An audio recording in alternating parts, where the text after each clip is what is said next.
Everybody will tell you that there's nothing you can really do to feel ready to become a father.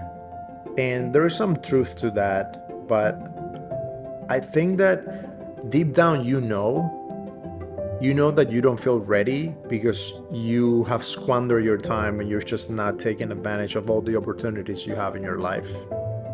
When I was a dad, I was in my sophomore year of college. I had just come to America a couple of years before, and I felt ready. Even though everything looked like I wasn't ready, I didn't have my parents here. I was in a different country. I didn't have my degree yet. I felt ready. And the reason why I felt ready is because I knew that I was doing everything that I could do with the opportunities that I had in my hand. And I also really wanted to be a dad. So I don't know your situation. Maybe you're having a kid outside of marriage, or it just happened, it's an accident, you don't really feel ready, or you're broke right now and you don't know how you're going to pay for things. But man, what I would say is the number one thing is stop being afraid. It's fine. You're a man. You're going to figure it out. You will find a way to make it work.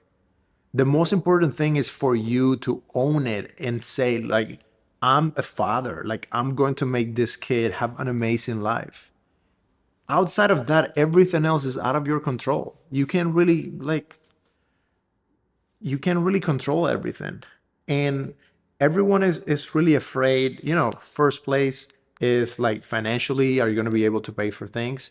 Dude, when I had my son, I was on food stamps, and I was still able to find a way to work really hard and buy the formula and the diapers. And your kid, as long as you're putting in 100% of your effort, your kid is going to be fine. Your kid is going to love you no matter what. The other thing that people are concerned with is health. Like, what happens if something goes wrong with the mom, or like you're afraid that your child might come with some sort of disease or something like that. And that's very difficult. I had a really terrible experience with that because my son Abel, when he was 3, he was diagnosed with leukemia. And it was one of the hardest things that I've had to deal with in my entire life because, like, you don't know. You feel guilty that you didn't care for him some way, somehow, even though, like, in this case, the disease had no genetical source or it wasn't anything that we did. It's just like it happens, like they don't know the reason, but you still feel guilty even though you can't control it. And during that time, it was really hard because of his suffering. Not so much like for me, like there's something that you're going to realize when you have your son or your daughter, like you're not going to care about you going through hard things to keep them safe. The biggest suffering that you could experience is their suffering when you cannot take it upon yourself to make them feel good. And that was really painful. But dude, like, Abel did amazing. Like, he went through it like a champ, and he inspired me to know that whatever happens, like, we got it. Like, we have a way to move forward. And I did had a lot of friends that came and surrounded us and helped us and gave us money, pray for us, and like were there for us. And I'm really sure that you're gonna have the same. So don't be afraid to go forward with it. And I would say you have to own the fact that you are a great dad. You have to tell yourself that. You have to live that every day. And no matter what happens outside of like that is the core thing. I had another experience that was really difficult with my kids. And after many years of marriage, we were having problems and we ended up getting a divorce. And I didn't get divorced earlier because I wanted to keep everything well for my kids.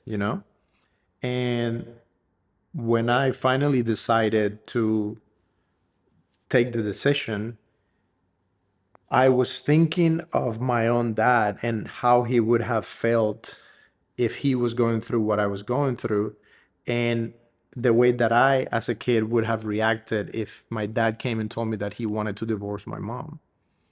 And I remember when I put myself in that situation, I was like, yeah, I wouldn't have any problem with that. I would just say, Dad, it's okay. Like, I want you to be happy. I don't want you to be unhappy just because you're trying to keep everything safe for me. Like, me as a kid, I would have been okay if that had happened. And I was very afraid to make that decision because I didn't want to be an absent father. And I'm sure that many people watching this video might be going through the same situation where you're divorced and now you're away from your kids and you feel like you're a shitty dad. And I don't think people think the best of dads that are not married with the mom of their kids. Usually people think, oh, the father, he just left and whatever. And I know from my own experience that that's not the case. And I'm sure that men are proud of being good dads. And sometimes they just don't have the opportunity to do it. But hey, what are you going to do? Like, I could either complain about the whole time or try to do my best to actually be there for my kids and make sure that I'm creating a bond that even if we're away, they know that I love them and I also can feel that they love me. So I think being a dad is very difficult, but at the same time, it's a natural thing. And I think you start becoming a great dad by deciding that you are going to become that great dad and then taking the steps and the actions to actually put in the work. Because at the end of the day, what matters the most is not what other people think, it's not even what you think. What really matters is, are your kids feeling that you are an invested dad that is putting the time, energy, and love to care for them?